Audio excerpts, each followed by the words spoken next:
My name is Alexis Dossey. I am from Coastal Middle School. My story is called Stopping a Storm. "Stop it," shouted Mitchell. "Leave." After the hurricane vanished, it seemed like time stood still. No more rain or hurricanes. No more lightning, no more fighting. Nature was scared of him. The boy who feared everything saved the world, or at least an island. Mitchell was an 18-year-old boy.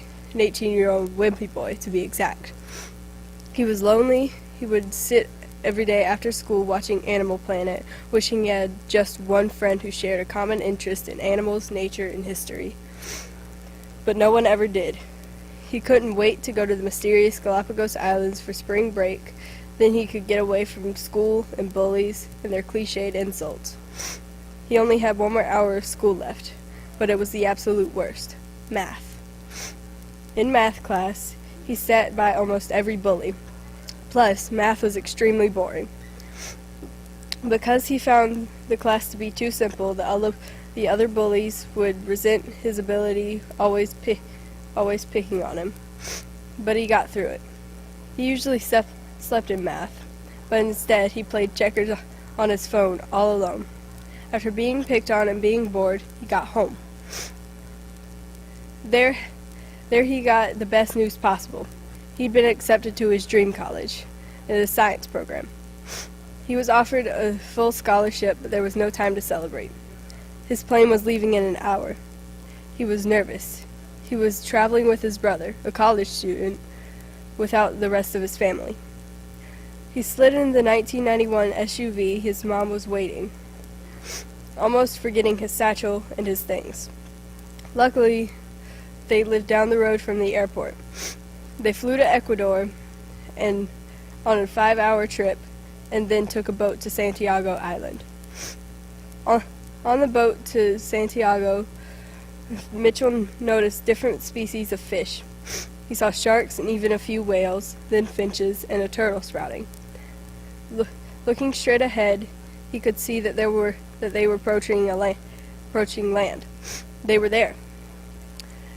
They headed into the woods looking for different plants, classifying them by their name and by both their common and scientific names. He walked very closely to a bird.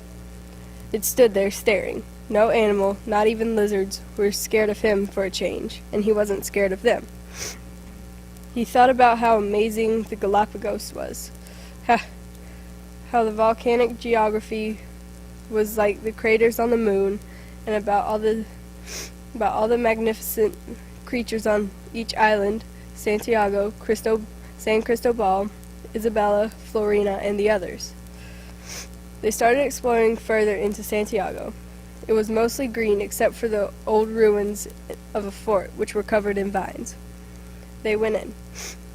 It was full of animals such as lizards, sea lions, and finches. It was about to rain, so he stayed inside. There was a loud boom. It sounded like a bowling ball hitting the pins. He saw a little sea lion that looked scared to death. He went to it and put it in his lap to comfort it. It looked at him with a look that said, "Thank you for holding me." It was a nice feeling to comfort a small, frightened animal. But one thing was wrong. His brother was gone. It was now 3 days since the storm started. There was no sign of his brother or the end of the storm, and no food. He had eaten it all. The weather changed multiple times. First it rained, then terrible winds started, and then it began to flood. It was time for him to leave since it was the end of the week. The sea lion, which he had named Miranda, would have to find food on its own. Then he realized that Miranda had become his only friend. The storm wasn't natural. It was a storm with a mind that seemed determined to keep him there. He didn't want to fight the storm, he just wanted to run away. He wanted to run away from everything: school, his family, and mostly the bullies. He decided to toughen up and fight it. Fight the storm, but he didn't know how. He didn't know what to do, so he decided to yell. Yelling made him scared, so what about the storm? He He walked out of the fort ready to battle. It felt like he was in the middle of a hurricane, which he was. He could barely see. Leaves were flying around, raindrops falling destructively. Animals were running around in trepidation. He knew what to do. Mitchell, the boy who feared everything, bullies, pain, and even the dark, finally shouted, "Stop it!" And everything did exactly that.